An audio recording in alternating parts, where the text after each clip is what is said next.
அஸ்ஸலாமு அலைக்கும் வரஹ்மத்துல்லாஹி வபரகாத்துஹு. கனாவில் கண்ட காதலர் ஹஜ்ரத் முராதக் அல் பஸரி ரஹிமஹுல்லாஹ் அவர்கள் சொல்லுகிறார்கள், நான் ஒரு மனிதரிடத்திலே என்னுடைய ஒரு பொருளை கடனுக்கு விற்றிருந்தேன். அந்த பணத்தை அவ்வப்பொழுது கொஞ்சம் கொஞ்சமாக நான் பெற்றுக் கொள்வதற்கு அவரை சந்திக்க செல்லுவேன். அப்படி ஒரு நாள் அவரை சந்திக்க சென்றிருந்த பொழுது அபூபக்கர் உமர் ரலியல்லாஹு அன்ஹுமா, அவர் அபூபக்கர் ரலியல்லாஹு அன்ஹு அவர்களையும் உமர் ரலியல்லாஹு அன்ஹு அவர்களையும் திட்டிவிட்டார்.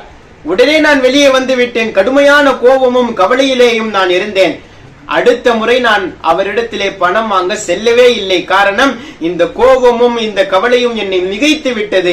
இந்த நிலையிலே நான் உறங்கினேன். உறக்கத்திலே அருமை நாயகம் ஸல்லல்லாஹு அலைஹி வஸல்லம் அவர்களை நான் கண்டேன். அப்பொழுது பெருமானாரிடத்திலே நான் இந்த விஷயத்தை சொன்னேன். யா ரசூலல்லாஹ், இன்ன ஃபுலானன் சப்ப அபூபக்கர் வ உமர், ஒரு மனிதர், என்னுடைய தொடர்பிலே இருக்கக்கூடிய அந்த மனிதர் அபூபக்கர் ரலியல்லாஹு அன்ஹு அவர்களையும் உமர் ரலியல்லாஹு அன்ஹு அவர்களையும் திட்டிக் கொண்டிருக்கிறார் என்று சொன்னதும் பெருமானார் ஸல்லல்லாஹு அலைஹி வஸல்லம் சொன்னார்கள்,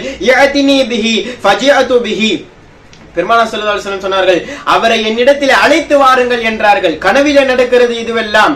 நான் பெருமானார் சொன்னபடி அவரை அழைத்து பெருமானாரிடத்திலே அழைத்து வந்தேன். நாயகம் சொன்னார்கள், அவரை நீங்கள் படுக்க வைத்து அவரை குர்பானி கொடுத்து விடுங்கள் என்பதாக ஸல்லல்லாஹு அலைஹி வஸல்லம் சொன்னார்கள். யா ரசூலல்லாஹ், அதுபாஹு, அவரை நான் குர்பானி கொடுக்க வேண்டுமா, அவருடைய கழுத்தை நான் அறுத்து விடட்டுமா என்று கேட்ட பொழுது 3 முறை கேட்டேன். 3 முறையும் ஸல்லல்லாஹு அலைஹி வஸல்லம் சொன்னார்கள், அவருடைய கழுத்தை அறுத்து குர்பானி கொடுத்து விடுங்கள் என்பதாக ஸல்லல்லாஹு அலைஹி வஸல்லம் சொன்னார்கள்.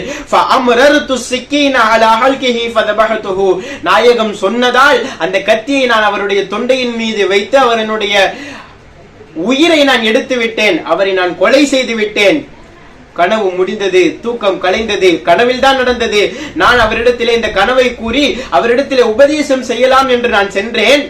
பலம்மா பலகது தாரஹு, அவருடைய வீட்டை நான் அடைந்த பொழுது அன்னஹு மாத, அவர் இறந்து விட்டார் என்ற செய்தி என்னுடைய காதுக்கு வந்தது.